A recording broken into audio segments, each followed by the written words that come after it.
Good morning. It's about 6:20. We're just finishing packing up here, almost ready to go. This is a nice tenting area. It had, I don't know if anybody's up, but you can see, there was lots of tent spots down here. There's actually a creek and a spring. And then there's a couple of shelters. There's two, it's like the twin shelters like there was before at that other camp site that we stopped at. And then there's actually a pavilion in between with a picnic table and stuff. So there was lots of room here. It's a nice little camp, nice little shelter area. Lots of water, all the things you would need. Nice tent pads. This tent pad, we were here. Then there was Camel had another small tent right in this little area right there. If you had to, you could have fit a lot more on this one tent pad. So. And then when you walk down the path towards the water, there was more pads there. I think you can kind of see the other tent in there.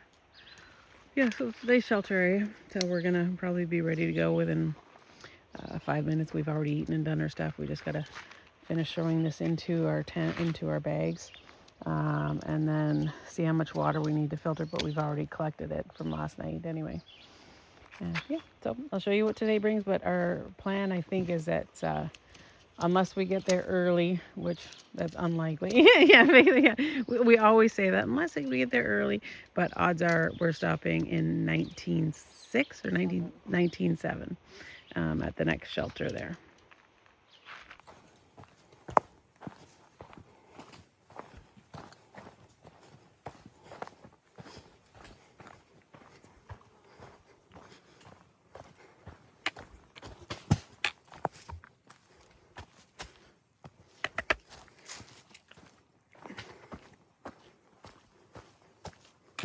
That was just Faith's water bottle. It wasn't Faith.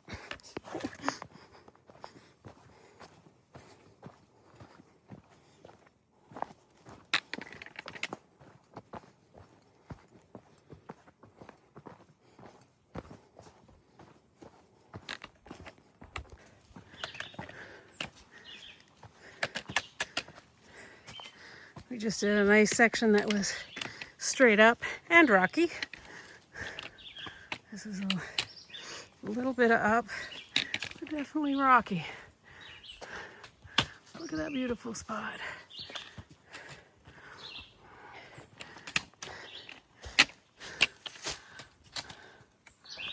So this is Caledonia State Park. And there's a lot of people going in the water here. That's okay. And then there's a pool over there that even has slides and stuff. People are fishing in here. I think we might put our feet in here. Eh? I'll go put our feet in the water. Okay, so it's 12:15 and we've done 10.1 miles. Yep. I just looked up Tumbling Runs shelter. It was 10.1. And yeah, so we're having our lunch. We both just had a thing of our proteins and greens. So I think we work it out. We just measure it with our spoons, but I don't know what I just told you. Yeah, but it's approximately 20 grams of protein, and it's the proteins and super greens. So there's lots of veggies and vitamins in it, and 20 grams of protein. And then now I only bought one pack of these. I should have bought more. I do like this. It's like the steak sticks. It's just like a little thicker, not quite as beef jerky type beef. And so there's 23 grams of protein in here. I'm trying to do everything I can. We're trying to do everything we can at our lunch. I'm going to have my, answer everywhere. I'm going to have one of these too. We're going to do everything we can to try to give ourselves the energy to get through what we have to get through in the next 68 days. We have about 68 days left that we can be here without getting an extension. So let's see what we can do. But so far today is pretty good because it's noon and we've got 10 miles done. So, yeah, I'm happy with that. So as long as there's no reason why we can't get another 10 more after lunch. Yeah, we do have our plan is to go to that shelter, which would have been 1907. So, yeah. But anyway, we'll be there no later than 6. So. Yeah. And so this is a nice spot to have a lunch. Looks like there's a water spigot right there. I know it said in the comments there's one in behind the pool, by a pool house, but we'll find our water here. Mike will put our feet in the water maybe. We'll see how much time we have after we eat. But yeah, so good start to the day. 10 miles before lunch, like that. Okay, so we had our nice lunch, found the bathrooms, and back on trail, and we're heading straight up. We have about 4 miles of up. This is annoying me. It actually says, yeah, that's what it says, most difficult. I don't know which part that means. This is annoying me. Yeah. Alright. Yeah, because it's wrong. Maine to no. Flip it. Like Yeah, that's what I mean. South, yeah, Maine isn't south. Yeah. Yeah. Well, some of these trails are. It's 2:49. We just stopped for our water. We have about 7 miles left to the shelter. We've had a lot of up this afternoon. And then you do this weird, crazy up with lots of rocks, and then all of a sudden you have like a 0.2 or 3 of this cruisy, flat trail that looks like something that's just outside of the town or something, eh? And then so we have no idea really what's ahead of us and how long this 7 miles is going to take, but it is what we're going to be doing today no matter what. So if there's anything good, I'll show you. We just passed through, and I couldn't video it because there was too many people there. This shelter that we just passed through right after, so it's the first shelter after Caledonia State Park. It was a really pretty shelter, eh, Faith? It had 2 different shelters, and then in between was like a little breezeway thing. They had a hanging swing. It looked like flowers. It looked like it was really maintained and cared for. Not something that you would have expected to even see on trail for thru hikers. Looked a little different. And they had a couple of good tenting areas. That also had, in the tenting area, had its own picnic table. So I'm thinking it was probably a shelter that's like in memory of somebody, and somebody actually takes care of it and sets it up like that. So, but it was really nice. Yeah, if that had lined up, that would have been a nice place to stay. But it doesn't really matter where we stay. We literally get in our tent and go sleep. So what difference does it make? It doesn't make a difference if it's pretty or there's a hanging swing, because we won't be using it. We're just going to set up our tent and go to bed. So it makes no difference to us. But to people who are section hiking or just coming out for like a little small 3 or 4 day, that's actually a really cute place to stay.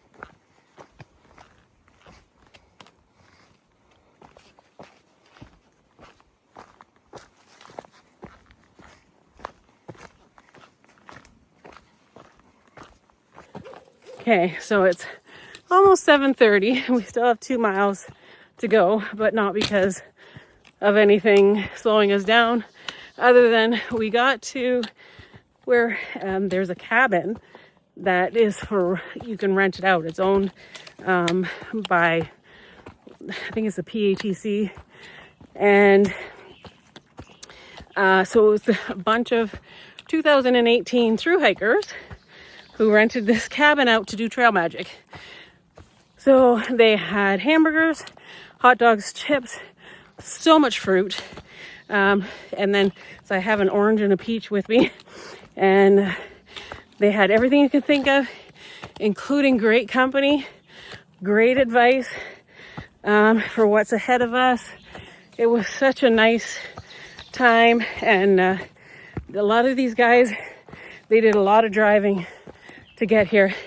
Can't remember all their trail names, but Chad, the dad, was the one to came and talk to us at first and get us to do sign their logbook and stuff. And yeah, so great guys. We appreciated it so much. Other thru hikers had come through. We could have stayed there. We could have set up our tent there, but like I said, we're at that point where 2 miles counts. We're trying to get a little bit of a buffer so we can have some days off over the next 68 days. And also so in case there's bad weather, and so that we can slow ourselves down in the whites. Not just because you have to slow yourself down in the whites, but because we want to enjoy the whites. So even though it's 7:30, we don't have to cook or anything.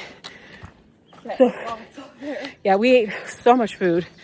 And then plus we even packed out a beer. We got a cold beer for us when we get to camp. So we're just going to get to camp, set up our tent, drink our beer while we're blowing up our beds, and go to sleep. And then in the morning when I wake up, I have a peach and I have an orange. Don't forget that tomorrow we need to take those fireball shots. Oh yeah, and tomorrow we hit the halfway. So we'll be doing the fireball shots. They'll finally come out of my bag.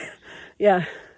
So Jade sent us fireball shots when she sent my medication. And then we said we were going to save it for something special. And so the halfway mark is coming tomorrow. So we'll be doing that too. But anyway, yeah, so probably won't film anything else tonight. We're just going to focus on getting to camp. We should be there by 8:30. And then set up and slam a beer and go to bed. And we'll see everybody tomorrow. Oh, one more thing. Tomorrow is my brother Joe's birthday. And he will, at some point in time in the future, you will see him on the trail. We call Uncle Joe, who has been on the trail already, Uncle Joe from Colorado, because my brother's name is Uncle Joe. So the other Uncle Joe will be on the trail with us at some point, and it is his birthday tomorrow. So feel free to wish him happy birthday. This forest is kind of like face looking like there's a lot of dead stuff in here. But I don't know, it's just a different kind of forest too that maybe we're not used to. But yeah, one of the other guys, Faith, remember, she's got him on Instagram, is a mountain man from New Hampshire. And he lives in New Hampshire. He lives very close to the whites. They're his backyard. So he's very kind and said that if we needed any help, he does trail magic there when he thinks, like, when there's groups coming through, which is probably when we're going to be going through, like, said around the end of July, early August. And that's looking like that's our timing, unless we get a lot of extra miles for some reason, then we'd be a little bit earlier. But we can't be any later because that's when we've done our timing out for when we got to finish. But he said, like, if we needed help making a plan, planning on where we're supposed to set up our camps and how many miles for each one, like, he knows the sections well enough. We can tell him what kind of mileage we've been doing, and then he can kind of figure how many miles we have to drop down for the whites, and help us make a plan to get through the whites if we needed it. Or he could run us into town if we needed something. And that's the thing, like, through hikers, past through hikers, and present through hikers, like, we all know how hard this is out here. And the only thing we want to do is help other through hikers. And even from us, where we're from, even though it's not a long through hike, we know Lake Superior, when people go up there, sometimes it's a bit of a shock. They're not expecting that shorter trail in Northern Ontario to be as difficult as it is, especially if you get bad weather up there. So, like, we want to bring trail magic to Lake Superior. And we were talking to Camel, and he lives right off the PCT in Oregon. And he said they don't really get the same kind of trail magic on the PCT as that what the AT gets.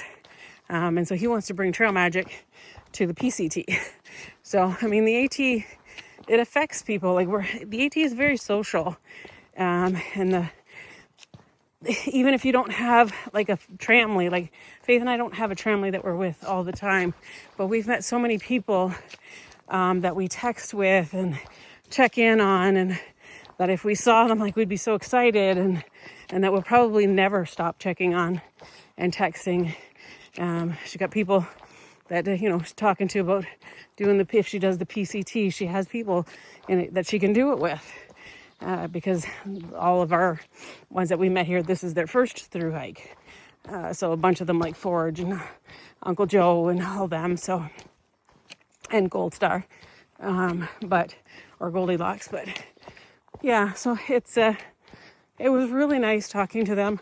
They made us feel a lot better about the first big climb, Mount Moosilauke. We heard a lot of kind of horror stories about how it's pretty dangerous coming down it, and a lot of people end up going southbound and slack packing it. And well, they said no, you're fine. There's just take your time. There's some grab bars and stuff like that, but it's not like the entire thing is like that. You'll have sections, normal sections, and then maybe 100 yards of something that you got to go slower and be cautious on, which for us it's a lot like Lake Superior. So when everybody was warning us about blood coming back down the backside of Blood Mountain, and when we came down it, we didn't really understand why everybody was so scared of it, because it was nothing like what we're used to up north on the rocks. So now I know this is the White Mountains. It's a lot different than Lake Superior. It's like Lake Superior on steroids, but everything will be the same. You just got to take your time. It's going to take a lot longer. It's more of it. Just got to go slow. So, and watch the weather. So he did make us feel a lot better about that, because we were pretty worried about Mount Moosilauke being our first big one when we hit there and coming down it. I don't want to fall. So he did make both of us feel a lot better. So I was happy for that. Yeah, but anyway, we're getting closer to camp.